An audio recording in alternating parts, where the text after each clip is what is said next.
Rob, when you look at the running back room, how many of you guys could theoretically play fullback? And then just what's the, I guess, distinctive line between being a third down back, being a fullback? What qualities change? Can you ask me one by one? Just give me one question at a time. Sure. More importantly, I wonder, what is the overall distinction in quality that a fullback might have over a third down back? I think in our offense, it's not a big difference. I think it's just a 1-2 thing. And we have a lot of plays where we're not making you block head on or isolating you on the linebacker, so it kind of gives you a chance to, like, lead sideways with your shoulder or something like that where you don't take big hits. So it's just a 1-2 thing in our offense. So theoretically, then, how many guys in your running back room could be in that role? I think the guys that can fit the structure of running back, I think you probably lean more towards probably me and P. Ryan with our build, stuff like that. But, yeah. What is the importance of special teams as far as, I get you specifically in kind of the non-starters in general, as far as making the team, as far as being active on game days? I think it varies between guys. I think if you're not really in that competition of being like a starter, I think special teams is a place you want to be. Even if you're in a competition, I think it's also a good backup plan to go out and perform on special teams.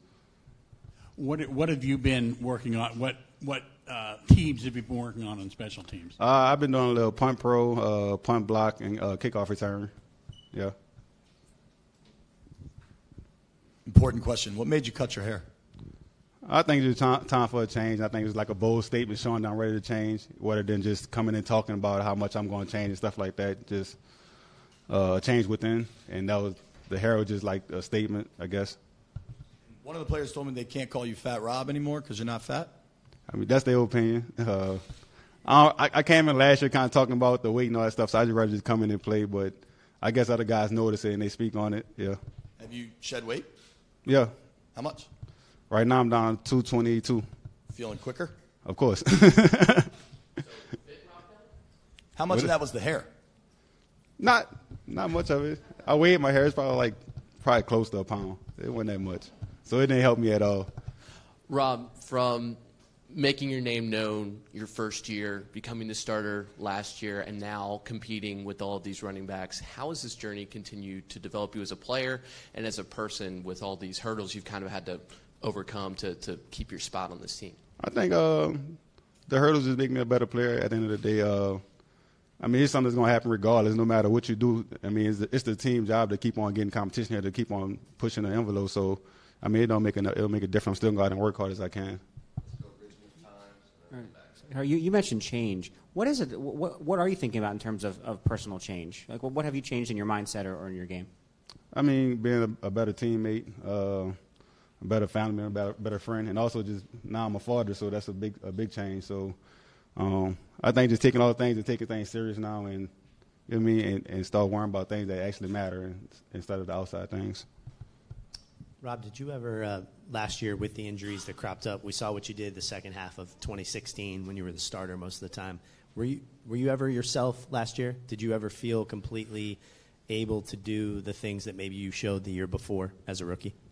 I think it was something new for me coming in, being a starter, working with the team and stuff. I think I was more just amped on being a starter and going out there and playing, actually just, you know what I mean, taking a second and realizing the opportunity I had at that time. But, I mean, it's too late for that, so now it's time to work.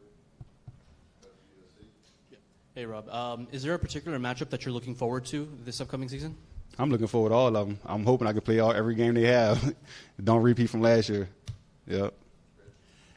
Back to the injuries, did that have any effect on your off-season prep, or are you pretty well rehabbed by the time you got to conditioning for this season? Yeah, I think by the time we got to the off-season, I was pretty much done. I was pretty much 100%. I think it's just getting back to being in shape and getting the weight down and being where the coaches wanted me to be at. And I think the only difference this offseason was just taking more time and focus on my body and, you know what I mean, doing the prevention things so I don't be how I was last year, I guess.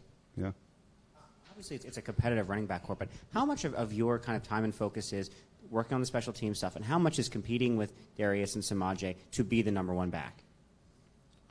I don't know. I just make sure I go out there and I make a few plays to catch coaches' eyes and stuff like that and put myself in a great position. I mean, at the end of the day, I can't pick who wins and lose the competition. It's up to the coaches and stuff like that. So control what you can control. I guess really, if you think there is a competition for the number one job? There's always a competition, if you think it or not. What are your expectations as a group with all this competition in terms of what you want to get done, like as a group going into the season? Yards, wins, all that kind of stuff, or rotation and whatnot. Obviously, it's just a win, but at the end of the day, you just want to be better in the run game and not so just if the O-line would have did this and the O-line take some ownership of the run game from last year and put it on our own back and make a difference on our own. I mean, we can make better reads. We can make people miss more, catch the ball better. So I guess we just put it on ourselves. Yeah. How valuable is being a good pass catcher as a running back in Jay Gruden offense? And then do you think that can be a separating factor? Most definitely. I think it's very, very valuable to be a pass catching back. It kind of when you can't catch the ball at the backfield, it kind of strains the offense. You only certain things they can do. Then they have to change backs in. So now you're making it whereas Chris come in, we know what they're doing. They're gonna run the ball. They might do a screen. Rob in is probably be run play action. You close the offense down basically if you can't catch the ball. So. Appreciate y'all.